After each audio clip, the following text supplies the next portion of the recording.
Barangay Hinebra Fanatics ka rin ba katulad ko? Pa-like and share naman dyan. Baka pwede pakisubscribe na rin. Maraming salamat. Nakakagulat at talagang Hinebra fans matutuwa dito kay Justin Brownlee.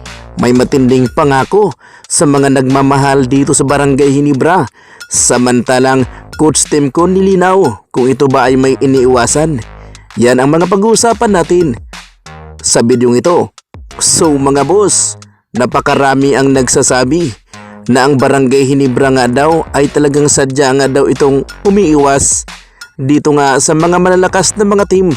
Hindi nga natin may pagkakaila kahit nasa babang standing. Ang mga kupunan ay malakas talaga, kagaya na lamang ng San Miguel Bermin, Tugent Extra pang 5G, Magnolia. Kahit sila ay nasa may babang standing, hindi ito nakakuha ng advantage twice to beat kung saan ay mga halimaw talaga ang kupunan na iyan. Pero nakarating iyan kay Timcon. Yung mga haka-haka o yung mga sinasabi ng mga fans at haters na rin na umiiwas nga daw ang Barangay Hinebra sa San Miguel Bermin at Wintex Tropang 5G. Coach Timcon, mayroon napakalinaw na sinabi. Ayon sa latest report, sinabi ni Timcon na wala nga daw umano siyang iniiwasan. Sadyang yun talaga daw ang nakatakda o yun talaga ang nangyayari. Ayon kay Timcon, lahat naman daw ng kupunan ay talagang malalakas. Napakalaki kasi ang posibilidad mga busing na itong Barangay Hinebra at ang Phoenix Fuel Master ang magkaharap pagdating sa bandang dulo dito nga sa quarter finals na ito. Ngunit ayon kay Timcon, hindi nga daw siya umiiwas. Kahit sino nga daw umano ang makabanggaan niya ay handa na ang kupunan. Pero hindi talaga daw siya umiiwas mga boss. Kung ano talaga ang mangyayari, ayaw na talaga daw. At pinaghahandaan niya na iyan. Well, para sa akin, tama si Timcon.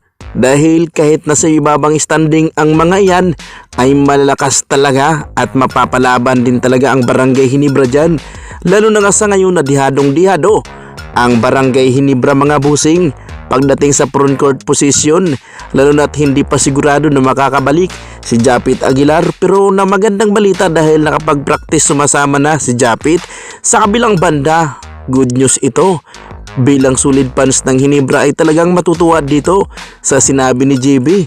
Matindi ang kanyang pangako sa fans ng Barangay Hinebra sa mga solid na nagmamahal rito.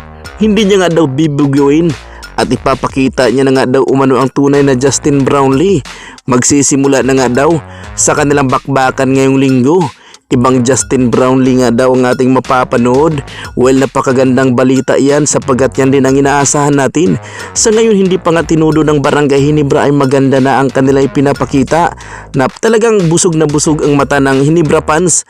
Lalo na nga kung talagang ibubuhos na ni JB dahil yan ang kanyang pangako. Kung kayo ang tanungin mga bossing, ano ang inyong sasabihin sa pangako ni JB at yung sinabi ni Timcon na hindi siya umiiwas? Magkomento kayo mga bossing sa baba at ating pag-uusapan.